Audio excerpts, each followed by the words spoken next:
श्री कृष्ण लीला। नंद बाबा कहते हैं, उद्धव जी, श्री कृष्ण का हृदय उदार है, उनकी शक्ति अनंत है। उन्होंने दावानल से, आंधी पानी से, वृषासुर और अजगर आदि अनेकों मृत्यु के निमित्तों से, जिन्हें टालने का कोई उपाय न था, एक बार नहीं अनेक बार हमारी रक्षा की है। उद्धव जी श्री कृष्ण के विचित्र चरित्र, उनकी विलासपूर्ण तिरछी चितवन, उन्मुक्त हास्य, मधुर भाषण आदि का स्मरण करते रहते हैं और उसमें इतने तन्मय रहते हैं कि अब हमसे कोई काम काज नहीं हो पाता।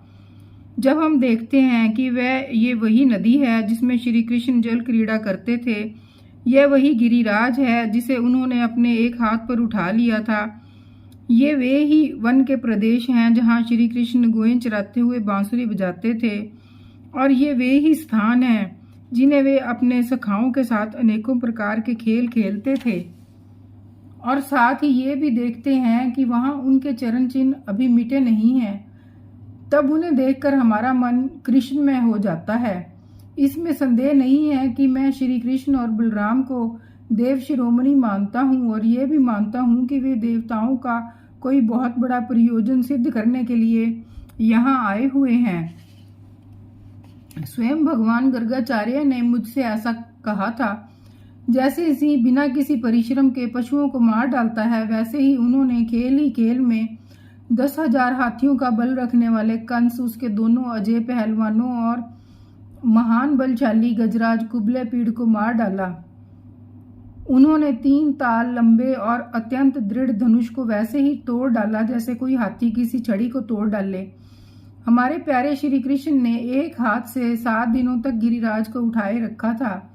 यही सबके देखते देखते खेल खेल में उन्होंने प्रलंब, धेनुक, अरिष्ट, तृणाव्रत और बकादी उनसे बड़े बड़े दैत्यों को मार डाला, जिन्होंने समस्त देवता और असुरों पर विजय प्राप्त कर ली थी।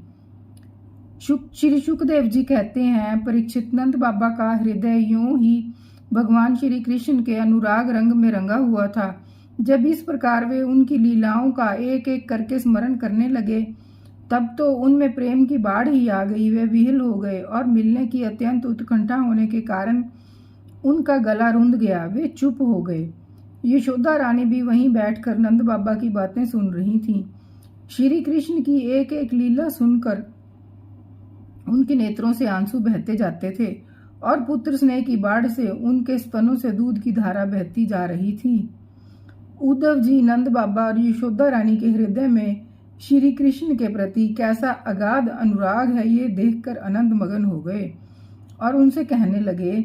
उद्धव जी ने कहा, हे मानद, इसमें संदेह नहीं है कि आप दोनों समस्त शरीरधारियों में अत्यंत भाग्यवान हैं, सराहना करने योग्य हैं, क्योंकि जो सारे चराचर जगत के बनाने वाले और उसे ज्ञान देने वाले नारायण हैं, उनके प्रति आपके हृदय में ऐसा वात्सल्य, स्नेह, पुत्र भाव है। बलराम और श्री कृष्ण पुराण पुरुष हैं। वे सारे संसार के उपादान कारण और निमित्त कारण भी हैं। भगवान श्री कृष्ण पुरुष हैं तो बलराम जी प्रधान प्रकृति ही हैं। दोनों समस्त शरीर में प्रविष्ट होकर उन्हें जीवन दान देते हैं और उनसे अत्यंत विलक्षण जो ज्ञान स्वरूप जीव है, उसका नियमन करते हैं।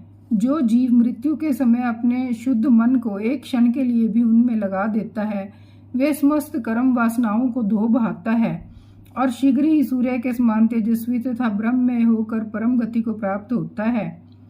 वे भगवान ही हैं जो सबके आत्मा और परम कारण हैं। भक्तों की अभिलाषा पूर्ण करने और पृथ्वी का भार उतारने के लिए मनुष्य का शरीर धारण किए हुए हैं। उनके प्रति आप दोनों का ऐसा सुदृढ़ वात्सल्य भाव है। फिर महात्माओं, आप दोनों के लिए अब कौन सा शुभ कर्म करना शेष रह जाता है।